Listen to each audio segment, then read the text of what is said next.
किसको सह्याद्री पर्वतमाला कहा जाता है? तो आपका राइट आंसर हो जाएगा दोस्तों ऑप्शन नंबर बी, यानी कि पश्चिमी घाट को कहा जाता है दोस्तों। पश्चिमी घाट आपका बिल्कुल राइट आंसर हो जाएगा। अगला प्रश्न है, विश्व का सबसे ऊंचा सक्रिय ज्वालामुखी कौन सा है? तो आपका राइट आंसर हो जाएगा ऑप्शन नंबर सी, यानी दोस्तों कोटोपैक्सी है दोस्तों। कोटोपैक्सी आपका बिल्कुल राइट आंसर हो जाएगा। तो दोस्तों हमारा अगला प्रश्न हो जाएगा, विश्व में सबसे विशाल मरुभूमि यानी कि दोस्तों मरुस्थल कौन सी है? तो आपका राइट आंसर हो जाएगा ऑप्शन नंबर सी, यानी कि दोस्तों सहारा मरुभूमि है दोस्तों। सहारा मरुस्थल आपका बिल्कुल राइट आंसर हो जाएगा, अच्छे से याद रखिएगा। और दोस्तों यही अगर पूछा होता कि इंडिया का सबसे विशाल मरुभूमि कौन सी है यानी कि मरुस्थल कौन सी है, तो थार मरुस्थल आपका बिल्कुल राइट आंसर हो जाता। अगला प्रश्न हो जाएगा, 73वें संविधान संशोधन यानी कि दोस्तों 1992 का संबंध किससे है? दोस्तों 73वें संविधान संशोधन का संबंध किससे है? तो आपका राइट आंसर हो जाएगा ऑप्शन नंबर सी, यानी कि पंचायती राज से है दोस्तों। पंचायती राज आपका बिल्कुल राइट आंसर हो जाएगा। अगला प्रश्न है, जगन्नाथ मंदिर कहां पर स्थित है? तो आपका राइट आंसर हो जाएगा दोस्तों ऑप्शन नंबर सी, यानी कि दोस्तों पुरी में स्थित है, जो कि ओडिशा में है दोस्तों। ओडिशा के पुरी आपका बिल्कुल राइट आंसर हो जाएगा। अगला प्रश्न है हमारा, भारत के प्रथम चुनाव आयुक्त कौन थे? तो आपका राइट आंसर हो जाएंगे ऑप्शन नंबर बी, यानी कि दोस्तों सुकुमार सेन थे दोस्तों। सुकुमार सेन आपके बिल्कुल राइट आंसर हो जाएंगे। अगला प्रश्न है, चंद्रगुप्त द्वितीय और किस नाम से जाना जाता है? दोस्तों चंद्रगुप्त द्वितीय को और किस नाम से जाना जाता है? तो आपका राइट आंसर हो जाएगा ऑप्शन नंबर बी, यानी कि दोस्तों विक्रमादित्य के नाम से जाना जाता है दोस्तों। विक्रमादित्य आपका बिल्कुल राइट आंसर हो जाएगा। तो दोस्तों हमारा अगला प्रश्न हो जाएगा, किस लड़ाई ने मोहम्मद गौरी के लिए दिल्ली का क्षेत्र खोल दिया था? तो आपका राइट आंसर हो जाएगा दोस्तों ऑप्शन नंबर बी, यानी दोस्तों तराई की दूसरी युद्ध के लिए दिल्ली का क्षेत्र मोहम्मद गौरी ने खोल दिया था, अच्छे से याद रखिएगा। अगला प्रश्न हो जाएगा, दिल्ली स्थित राजघाट किसकी समाधि स्थल है? तो आपका राइट आंसर हो जाएगा ऑप्शन नंबर सी, यानी कि महात्मा गांधी जी की समाधि स्थल है दोस्तों। महात्मा गांधी जी आपके बिल्कुल राइट आंसर हो जाएंगे।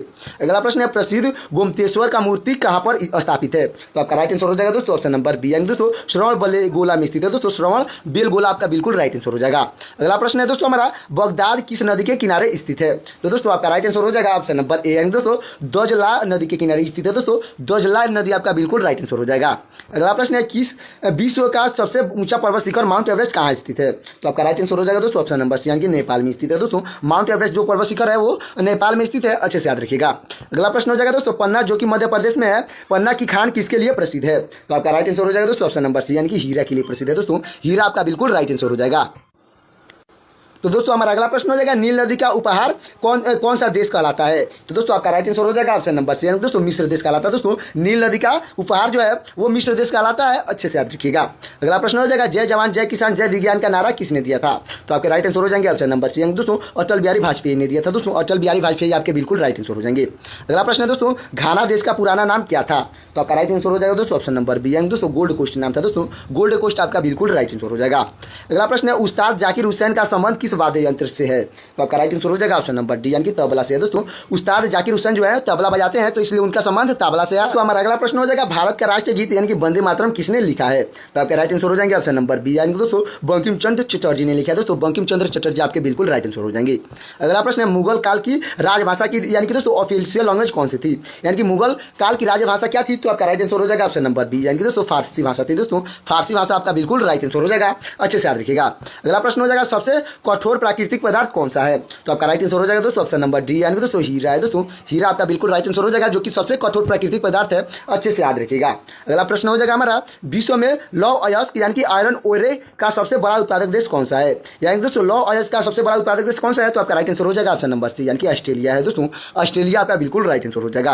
अगला प्रश्न है, भारतीय राष्ट्रीय कांग्रेस के प्रथम अध्यक्ष कौन थे? तो आपका राइट आंसर हो जाएगा दोस्तों ऑप्शन नंबर बी, यानी दोस्तों व्योमेश चंद्र बनर्जी थे दोस्तों। व्योमेश चंद्र बनर्जी आपके बिल्कुल राइट आंसर हो जाएंगे।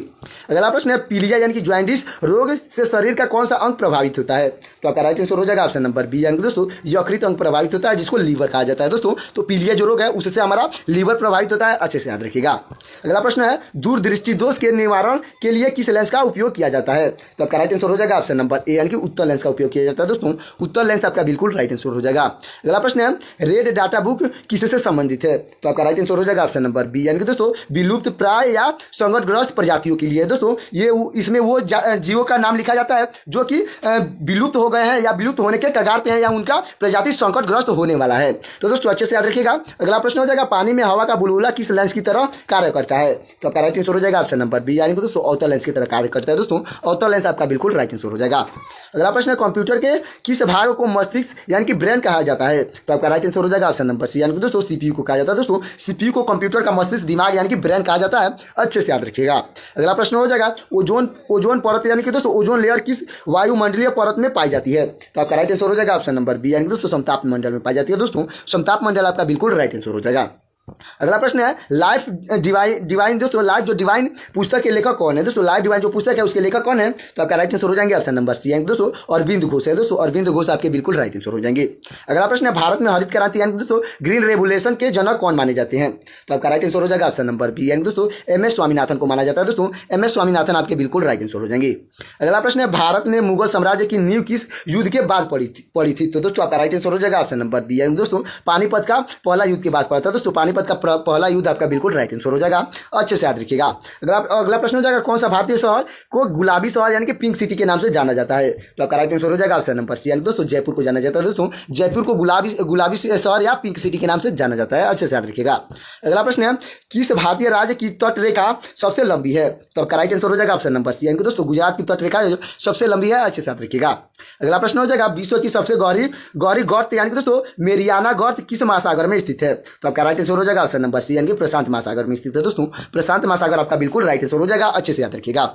अगला प्रश्न हो जाएगा राज्यसभा का पदेन सभापति कौन होता है? दोस्तों राज्यसभा का पदेन सभापति कौन होता है? तो आपका राइट आंसर हो जाएगा ऑप्शन नंबर बी यानी दोस्तों उपराष्ट्रपति होता है दोस्तों, उपराष्ट्रपति आपका बिल्कुल राइट आंसर हो जाएगा। तो दोस्तों हमारा अगला प्रश्न हो जाएगा सूर्य ग्रहण कब होता है? तो आपका राइट आंसर हो जाएगा दोस्तों ऑप्शन नंबर ए यानी कि दोस्तों जब चंद्रमा सूर्य और पृथ्वी के बीच आती है दोस्तों, जब चंद्रमा सूर्य और पृथ्वी के बीच आती है तो सूर्य ग्रहण लगता है, अच्छे से याद रखिएगा। अगला प्रश्न हो जाएगा भारत में पहली बार राष्ट्रीय आपातकाल कब घोषित किया गया था? तो दोस्तों आपका राइट आंसर हो जाएगा दोस्तों ऑप्शन नंबर बी यानी दोस्तों 1962 में घोषित हुआ था दोस्तों, नेशनल इमरजेंसी जो घोषित हुआ था 1962 आपका बिल्कुल राइट आंसर हो जाएगा, जो कि भारत और चीन के युद्ध के दौरान घोषित हुआ था दोस्तों, भारत और चीन के युद्ध के दौरान घोषित हुआ था आपातकाल, आप अच्छे से याद रखिएगा। अगला प्रश्न हो जाएगा टोक्यो किस देश का राजधानी है? तो दोस्तों आपका राइट आंसर हो जाएगा ऑप्शन नंबर सी यानी कि जापान की राजधानी है दोस्तों, टोक्यो जो है वो जापान की राजधानी है, अच्छे से याद रखिएगा।